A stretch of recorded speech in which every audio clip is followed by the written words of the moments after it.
The world's richest man, Elon Musk, has been hit with sexual harassment allegations after posting tweets critical of the US Democratic Party. Some say the scandal could have emerged to tarnish his reputation amid the political bickering.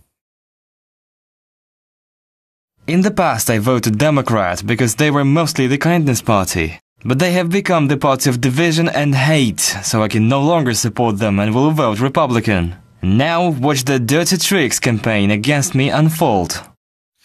Democrats have been criticising Musk's attempt to buy Twitter. Former presidential candidate Elizabeth Warren has expressed fears that such a deal would be dangerous for democracy, and far-left Congresswoman Alexandria Cortez has said that Musk has an ego problem. Twitter has previously courted controversy among Republicans who say their views on the platform have been blocked. Last year, the current US president, Republican Donald Trump, the former US president, was kicked off the network. And now it's not only politicians but liberal media outlets that are lashing out at Musk's bid to buy Twitter. This guy has no experience whatsoever with any of the lines of business involved in Twitter. He has no media experience. He has no experience with advertising. Maybe what Musk cares more about now than ever is this role of influence, power, and celebrity. If you get invited to something where there are no rules, where there is total freedom for everybody, do you actually want to go to that party? Well, let's discuss this issue with our guest, Dr. Michael Rectenwald, former New York University professor, author of the book The Google Archipelago, Cary, Harrison's syndicated radio host of Harrison's Reality Check, and Arvin Vohra, former vice chair for the Libertarian National Committee. Gentlemen, welcome very much to the show. Thank you for joining us. Now, Arvin, I'm going to start with you, if you don't mind. Elon Musk has slammed Democrats as the party of division and hate. That's a quote from him. And he was previously quite a big supporter of the Dems. Why this sudden change of heart, do you think? The Democrats over the last, to really understand that, we have to look at the last several decades. And the Democrats started out a good culture war, a culture war about freedom of speech, the freedom of comedians like Lenny Bruce to be able to say what they want, the freedom of expression. And they won that war. And then they kind of kept going. And the culture war has become stranger and stranger, more and more disconnected from any kind of reality, and more angry and belligerent towards anybody who disagrees with their latest woke propaganda. So because they have changed from fighting for freedom to fighting to silence anybody who disagrees with them, they've gone from a party of at least social freedom to a party of social restriction and a party of social hate. Mm-hmm. Cary, I saw you nodding your head there in agreement. Would you agree with Arvin on that? Well, partially. First of all, the Democrats are not the party of spine, so I don't know how they got big and ugly suddenly. They've never been known for that, at least not in the past 50 years. However, I will say that using pronouns with your name when it's not necessary, perhaps, can be very off-putting to people and does bury what is probably a noble social movement. Elon Musk and Twitter. Why do we think Elon Musk is nothing more than a prestidigitator? He's doing what all billionaires do, what William Randolph Hearst did. You own newspapers, you buy data, you buy eyes and ears. Sam Zell, who owned the LA Times, Chicago Tribune, and then Clear Channel, the largest radio network in America. What is it about? Eyes and ears. What does Elon Musk sell? Well, he's the largest battery manufacturer and electricity giver on Earth. We now have the smallest grocery stores in America have Tesla charging stations. So he's very smart. Why would you want to spend $44 billion on Twitter if you can drive it down in price and then simply renegotiate it, despite your letter of intent? He's a very smart interesting guy. take there. Yeah, Michael, what do you think? Well, I think that the Twitter buyout really has exposed the big digital monopolists to unwanted competition. I mean, they don't want to have any venues that compete with their promotion of progressive criteria like wokeness and political fealty to the Democratic Party, as well as to official state dictates and narratives. And this is why there's all of this hoobla about Musk taking over Twitter. There's the gatekeepers, the establishment gatekeepers are up in arms because this is a threat to their monopoly over information and opinion, which they have enjoyed for probably a decade. And they don't want to see it relinquished with Twitter falling into the, quote, wrong hands, as it were. Now, some sexual harassment claims have been brought up against Elon Musk, and he does, of course, deny them. Are we getting into the realms of conspiracy theory if we think the two are linked, or do you think it's more than just a coincidence, given the timing of his Twitter, his attempts to buy Twitter? Arvin?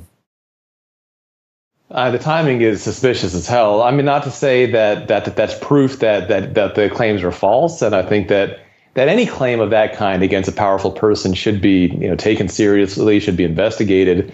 But I mean, the timing does really beg the question. Again, not to deny not to deny any part of it, but yeah, I am.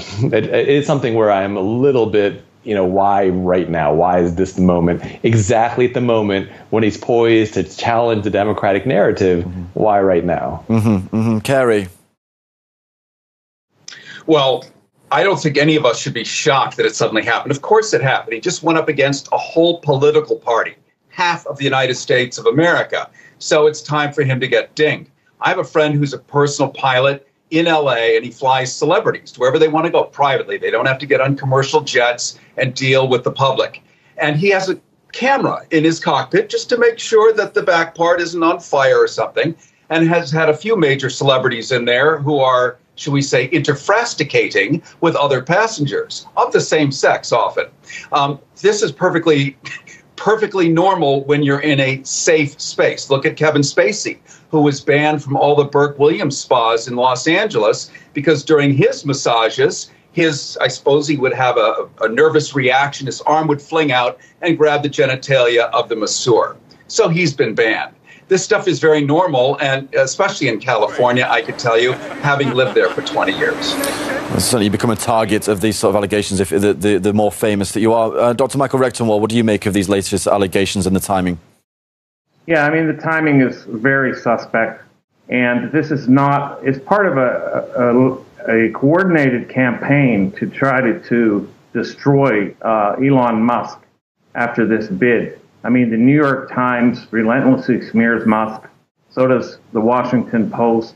And, the New York Times with FT announced a timely expose on the automobile mogul. So, I mean, it's not as if this is an isolated incident.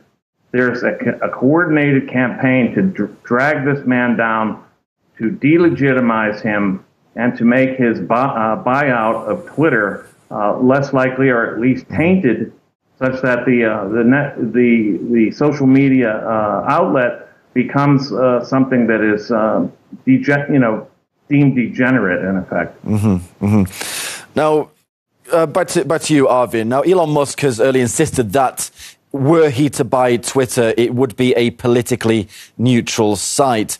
But given his sudden change in political preference, do you think this will anyway reflect on Twitter itself and the discourse maybe that's been discussed on Twitter? Or do you not think it'll have any impact at all? I don't think it'll have any impact. I mean, you can be a Democrat who's in favor of free speech. You can be a Democrat who's opposed to free speech. I think what Elon is fighting for is open discussion, open freedom for all positions to be heard equally.